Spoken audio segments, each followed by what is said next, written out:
Actually അന്ന് എന്താ സംഭവിച്ചത്? ഞായറാഴ്ച ആയതുകൊണ്ട് അന്ന് ഷോപ്പിൽ നിന്ന് ഇറങ്ങാൻ കുറച്ച് ലേറ്റായി സാറേ. സ്ഥിരം പോകുന്ന ബസ് മിസ്സായി.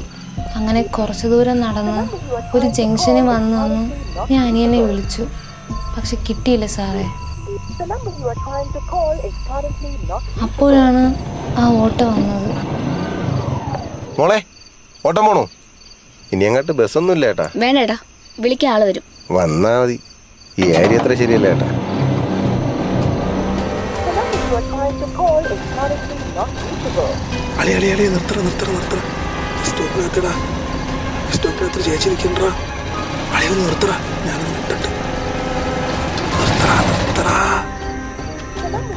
ചേച്ചി, ബസ് പോയ ചേച്ചി, വീട്ടിൽ പോണ്ടേ? നമ്മളും ഉണ്ടാക്കാം. അളിയ വാടാ, ചേച്ചി മേടിച്ചടാ. കേറ.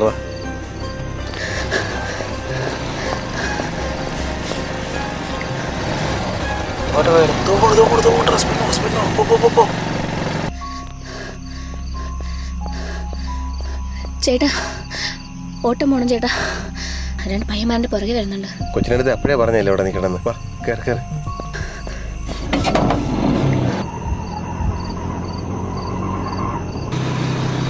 ഒന്ന് പെട്ടെന്ന് പോടാളിയ. കൊച്ചിനടുത്ത് എപ്പോഴേ പറഞ്ഞതാ ആ ഏരിയ ശരിയല്ല, അവിടെ നിൽക്കണ്ടെന്ന്. ഒന്ന് വേഗം പോയേട്ടാ, അമ്മ ഇപ്പം ഇങ്ങെത്തും. കൊച്ചേത് ഓട്ടോറിക്ഷയാണ്. ഇതിന്റെ മാക്സിമം സ്പീഡിലാണ് പോയിക്കൊണ്ടിരിക്കുന്നത്. ഒരു കാര്യം ചെയ്യാം, ആ ഇടവഴിയിലോട്ട് കാര്യം എത്താം. അളിയ, നീ സ്പീഡിൽ പോ, അവരിപ്പോ അങ്ങ് എത്തും.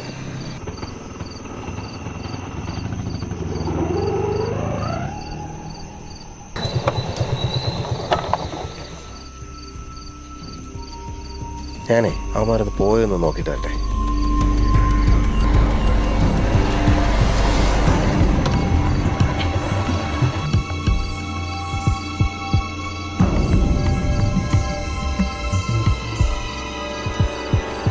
എൻ്റെ പണി കഴിഞ്ഞ ചേട്ടാ, ഇനി നിങ്ങളെ പണി തുടങ്ങിക്കോ.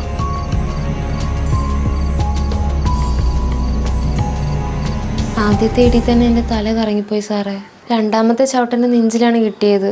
പിന്നെ എനിക്കൊന്നും ഓർമ്മയില്ല സാറേ. ഇത്രയും സീരിയസ് ആയിട്ടുള്ള ഒരു ഇഷ്യൂ വന്നിട്ട് നിങ്ങൾ എന്തുകൊണ്ട് പോലീസിനെ അറിയിച്ചില്ല? ബോധം വന്നപ്പോൾ തന്നെ ഞാനത് സ്റ്റേഷനിൽ വന്നിരുന്നു. മാഡത്തിന് കണ്ട് കാര്യങ്ങളും പറഞ്ഞിരുന്നു.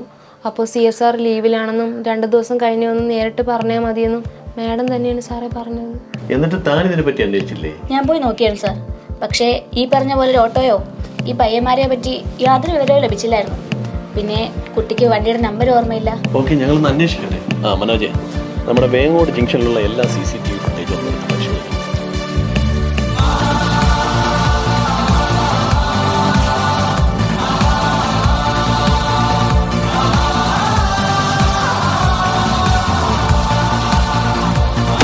ആദ്യത്തെ ഇടി തന്നെ എൻ്റെ തല കറങ്ങിപ്പോയി സാറേ.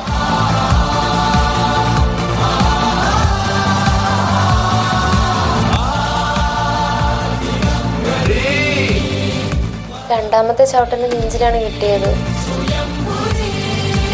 പിന്നെ എനിക്കൊന്നും ഓർമ്മയില്ല സാറേ.